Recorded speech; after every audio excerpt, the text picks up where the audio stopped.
Each of us arrives here at this conference by virtue of having asked some questions that we weren't supposed to ask and having found some answers that we weren't supposed to find. Questions like, is it really true? And what's the basis for that claim? Is there any evidence for that? Could you clarify what you mean by that? The most important of these questions is the first one. Is it really true? This question, in turn, opens out into an ever-widening set of entailments, which in turn raise further questions. Are there children who were born in the wrong body? Can we help gender non-conforming children to avoid the trauma of the wrong puberty by using an off-label cancer drug to shut down their pituitary gland to stop a crucial phase of their physical and mental development? Do cosmetic surgeries to alter one's sex traits actually make us into members of the opposite sex? Do they help us to become the people we always were on the inside? Is it really an act of affirmation to dose someone with cross-sex hormones and cut off healthy functioning body parts in order to provide them with non-functional simulacra of the opposite sex's anatomy? Is a boy who likes unicorns and rainbows, whose favorite color is pink, who shies away from rough and tumble play with other boys and prefers to lip-sync pop songs with girlfriends, rightly described as a person with a boy body and a girl brain? Should we be using different names and pronouns to refer to him and promising him that when he's old enough and he's ready, that doctors can turn him into the girl that he always really was? Is an untransitioned adult male with his male sexual anatomy intact, who identifies as a woman, actually a woman by virtue of his inner sense of identification as such? Would we be violating his civil and human rights by continuing to refer to him by his male pronouns, or denying him access to the women's changing room, shower, sauna, or sporting competition? Should this inner sense of identification entitle him to compete against women, those born female in sporting competition, despite the advantages accrued to him by virtue of his male anatomy? If he rapes a woman with his penis, does an obligation accrue to the woman he raped to refer to him by his preferred pronouns in court, lest his inner sense of identification be disrespected? If she fails to refer to her penis while recounting the events of the rape that she conducted upon her, has she transgressed an important moral injunction? And is she rightly understood to be motivated by hateful bigotry? If he is convicted for a rape or murder of a woman or of multiple women and begins to identify as a woman after conviction, are we obliged to respect his gender identification and treat him as the woman he always really was, and to move him into a women's prison in order to affirm his inner sense of gender identity?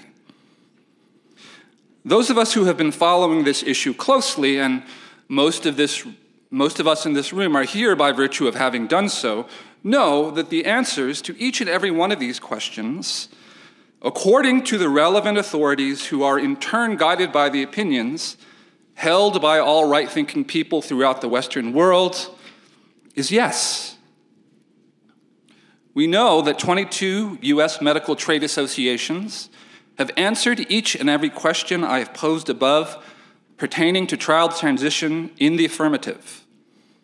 We know that an ever-growing corpus of children's books and curricular materials aimed at children between the ages of 4 and 8 presents these propositions as fact.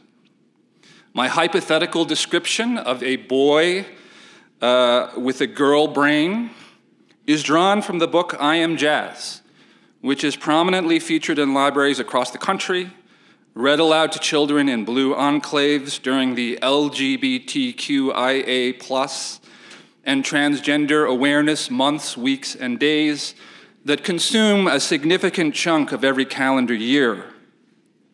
We know that prison officials in multiple US states, the UK and Canada, including New York, New Jersey, and California, have placed multiple male rapists and murderers in women's prisons in order to respect their gender identity. We know that a judge in the UK ordered a female rape victim to refer to the male that raped her with her penis by his preferred pronouns in court.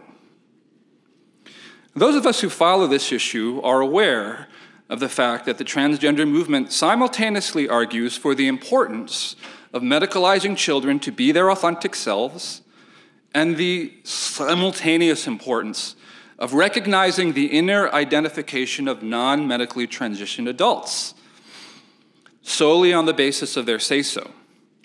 To allow a male cyclist who declares himself a woman to compete against women solely on the basis of his self-declaration of his womanhood, or to require the state to allow recognition of gender identity without any requirements other than the say-so of the person seeking it. We know that this is what the movement seeks around the world. We know that this is what the movement is obtaining around the world. We know that the paradox is matched by other paradoxes and incoherencies that run through the aims and dogmas of the movement. We know that a proposed gender recognition law in Germany allows people to change their name and sex marker every year, while providing a mechanism for fining people up to 10,000 euros for referring to their prior identity under the wrong circumstances that can be construed as harassment. Is gender identity innate and an expression of one's authentic inner self, or is it mutable and ever-changing? The answer being provided by state power throughout the Western world is yes. The answer is the law compels you to comply with contradictory dictates depending on which serve the interests of this movement. The answer is that the United States requires trans-identified males to register for selective service like every other male in the United States, and as women do not have to. Because when certain exigencies are at play, the United States doesn't believe that trans women are women, while the serial male rapist and murderer of women must be imprisoned with women because in this circumstance, the feelings of the murderer of women trump the feelings of safety of the women with whom he is incarcerated. What I'm describing here are some of the necessary entailments of defining the word woman in a circular way, as a person who says they are a woman. If a person who says they are a woman is a woman, if a woman is not a material reality that one is or is not without regard to one's inner sense of identification, but instead an inner subjective belief that takes precedence over one's sex anatomy, then men who say they are women have a right to be in the women's sauna and shower and locker room, and they can file a complaint with the Civil and Human Rights Commission, which can levy fines against a women's spa where women are required to be naked, as the Seattle Human Rights Commission did, as one trans-identified male did with the Seattle Human Rights Commission against a Korean-owned spa. He succeeded, and he posted himself on social media celebrating the triumph of the progress of civil and human rights in which he was just involved. The man who declares himself a woman and sues the Korean-owned spa for seeking to exclude him, simply because he has a penis, has been held to be the vanguard of the next stage of human progress, or, as United States President Joe Biden has put it, the civil rights movement of the 21st century. As the necessary entailments of these dogmas begin to play out in the real world, public support for this movement has begun to tank, A recent poll found that the number of respondents agreeing with the statement that transgender acceptance has gone too far, a somewhat awkwardly worded question, but one that refers to the set of realities that I have just described, saw an increase by 28 points in 3 years. No issue changes so rapidly in so brief a span of time. We are beginning to understand the reason that this is changing is as a result of transgender visibility and a growing acceptance of what transgender acceptance actually means in practice. It means schools deceiving parents about their children's adoption of new names and pronouns. And it doesn't just mean that teachers decline to out the child. It means that the schools will keep a parallel set of records under the new name of the trans-identified child and make sure to use the dead name of the child when speaking to the parents in order to actively engage in an act of deception. It means instructing all other peers who are seeing the child being given their new socially transitioned name to participate in this subterfuge. So something that is known to every other member of the school community must be withheld only from their parents. This is with regard to an issue that, according to their own understanding of transgender identity, is a risk of suicide. We are telling schools to conspire with one another and to induct their children to participate in withholding information about the mental health of their children that includes a suicide risk.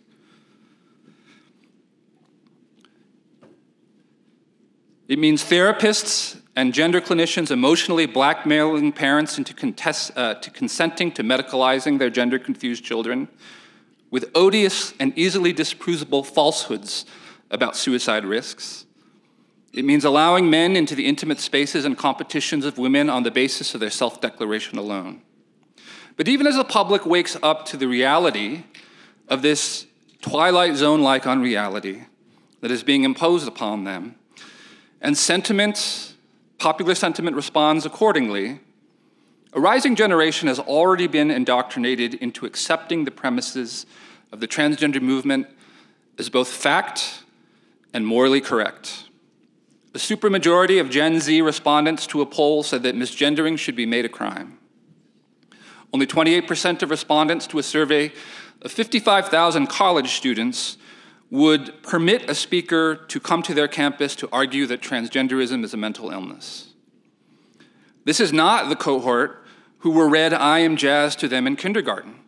This is a cohort that was socially influenced by TikTok and other vectors of the ongoing social contagion. The cohort of those who celebrated week-long and month-long transgender awareness months at school is a decade away from adulthood. One way to think of transgenderism is as a neo-colonial project occurring within the metropole itself. A new civilizing mission for the vanguards of educators, social workers, DEI consultants, nonprofit bureaucrats, administrators, lawyers, and workers in the culture industry who make up the Democratic Party's shadow party. It is the unifying cause of a new generation of those who staff the sprawling donor-based public-private political apparatus, an astroturfed one, for sure, manufactured by a handful of activists and academics and billionaire donors, but one that is nevertheless an article of faith and a basis of the unity of an entire class of people who have at their disposal, through the public schools and the unions and the universities, billions of dollars.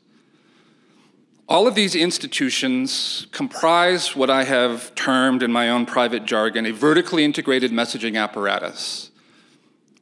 This apparatus coalesced really within the last decade, and amidst the negative polarization that was generated by the Trump presidency, a new degree of integration came into existence.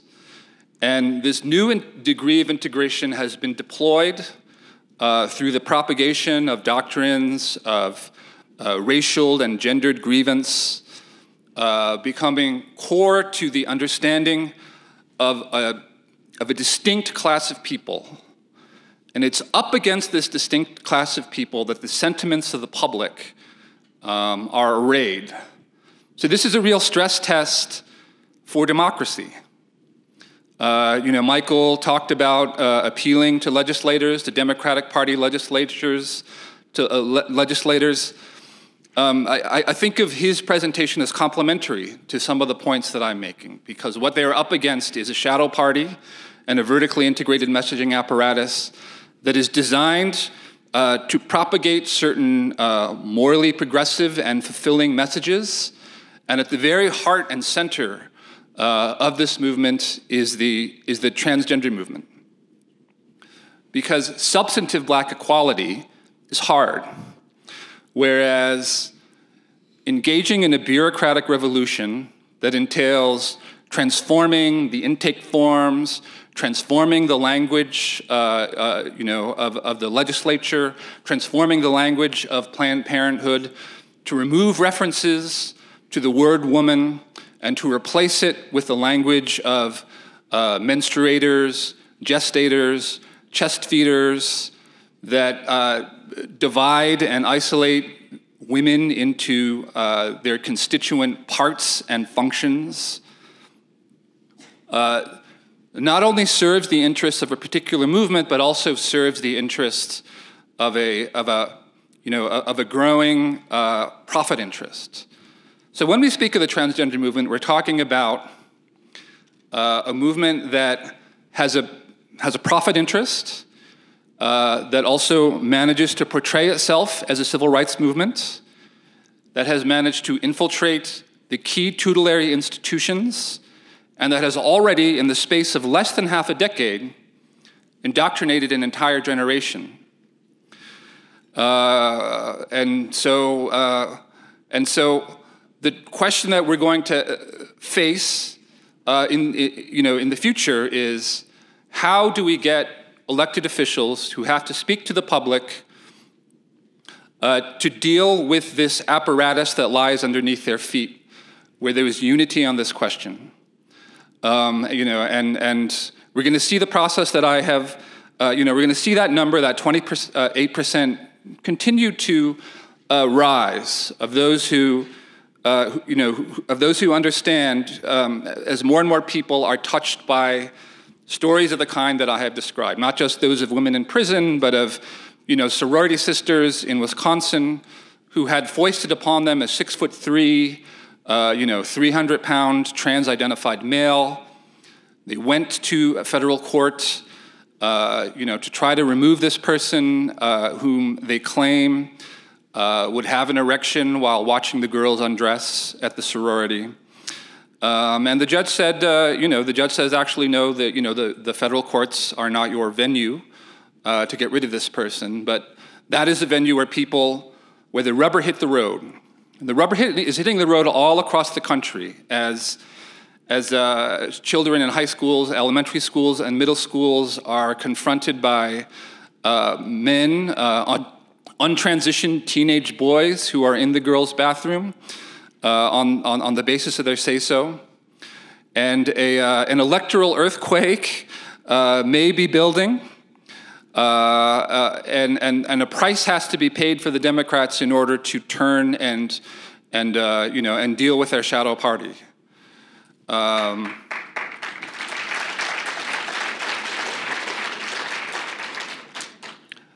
And so it really is a question about the allocation of power in the society. Do we remain a democratic, liberal, pluralistic society where the interests of the majority can rule, or is there a hack that involves the civil rights state, which has always been involved in the protection of minorities against the overweening demands of majorities that may not want to favor them? This apparatus has been captured by this movement that I've just described, and has never been tested. We have never had a civil rights movement that has been framed as a civil and human rights movement successfully in the minds of the public, but above all, successfully in the minds of those who are within the Democratic Party apparatus that gave up and said, no, in fact, we were wrong. And said, no, in fact, when I declared this to be the civil rights movement of the 21st century, I was mistaken. So many of the institutions, not just in the United States, but throughout the Western world, have put themselves on the precipice because they've made a series of impossible promises to a group of people to make the world safe for their agendas, for their desires, for their demands. An expansion of the conception of what it means to have a right. An expansion of the exception of what it means to have one's right violated. To say that, my desire to be something that I am not is one that others can be coerced into participating with. It's a philosophical crisis, it's a political crisis, and until not so long ago, there was nothing standing in the way of the fulfillment of this vision of a gender, of a post-gendered future. But reason and reality are going to stand in its, are beginning to stand in its path, and people are beginning to organize. They're beginning to tell the story. There are various avenues, including litigation, tort litigation. Litigation on behalf of parents whose children were socially transitioned without their notice or consent. The last thing that I want to mention, though, is that is a measure that is happening in California. There's a move to put a ballot question on the ballot, which would ban social transition and which would ban sex changes for children. And the polling among Democrats in California shows that a robust majority of them are on the side of those who want to ban both of these things. If they can get this question onto the ballot, it can be as close as we have to a silver bullet on this question. Because if it can't happen in California, if it can be banned in California, then it can't happen anywhere else in the country. You get people in a private voting booth where they're able to respond to the question disaggregated from the question of gay marriage, disaggregated from the question of abortion, because Democrats in other states have bundled these issues together in order to make it impossible. You pose the discrete question to them, and you allow the public to speak. I hope very much that they're able to get this question on the ballot. That they can find the financial support that they need. Of all the things that one can do to support a return to reason and reality on this issue, this may be the single best investment one can make. So in closing, I guess I wanted to say the main thing that I want to put across is the tremendous extent of the barrier that we confront, but also to recognize that everyone here in this conference has come here from a prior condition of isolation, with these questions that we weren't supposed to ask, and these answers that we weren't supposed to find. And that we've made tremendous progress in just the last 18 months, where we can speak, where we're getting positive rulings, throughout the courts, and where we can have some confidence that the Supreme Court of the United States is eventually going to be posed all of these questions, the questions that I asked right at the beginning, and I can see no scenario in which the answer that they come up with doesn't turn out to be no.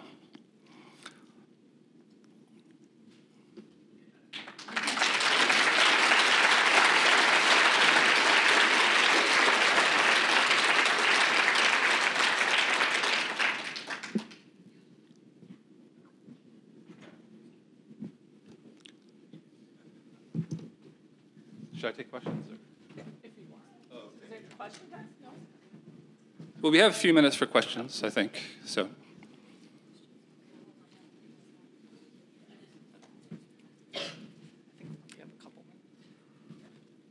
This is the clock, right? Yeah, 5 minutes. One. Thank you for being here. It's great. I'm an optimist, so I think that good will come of all of this. But I'm wondering, specifically, I foresee the downfall of children's transitioning. How do you think that may roll out for the whole of gender ideology in smaller ways, maybe through removing men from women's prisons, things like that? Do you think that's also a way that this can be turned around in places like that? I mean, everything rests upon the question of if it's true. And if it isn't true, and the reason, of course, they argue to put the male rapist and murderer of women into the women's prison is because they are standing by the proposition that it's true and that it doesn't actually matter, what this person has done. One still has to recognize their reality and their truth. They're trying to entrench into law and the culture this recognition and this sort of extension of the civil rights state beyond discrete populations of actual people to allow anyone to identify into a protected category of person who has certain privileges and immunities that accrue to them simply by virtue of an internal subjective state that only they can testify to. Is that true? The transgender child is a crucial linchpin to that campaign because the argument is one of innateness and inherency that begins as a child, that when you transition at the age of 30, that you are becoming the person you always really were from the beginning, despite the fact that we also have laws saying that you can change your gender identity every year. That incoherency and that contradiction is a feature rather than a bug for them. It is a feature rather than a bug of totalitarian thinking and ideas. And in fact, what we are dealing with is a fully fledged totalitarian logic that cannot coexist, that cannot exist within a society that is liberal, democratic, pluralistic, and free, which is why assaults on core civil liberties, the freedom of conscience, the freedom of speech, are foundational to this movement that wants to stipulate a reality as such, to say that my declaration of who I am exhausts the category of what I am without regard to my sexed anatomy. It is sort of one breach in the wall of being governed by reality that opens up the floodgates to an endless cascade. And the people who are in a position to decide have to be made to understand the stakes. And if they are sufficiently made to understand the stakes, the answer is going to be, it has to stop here.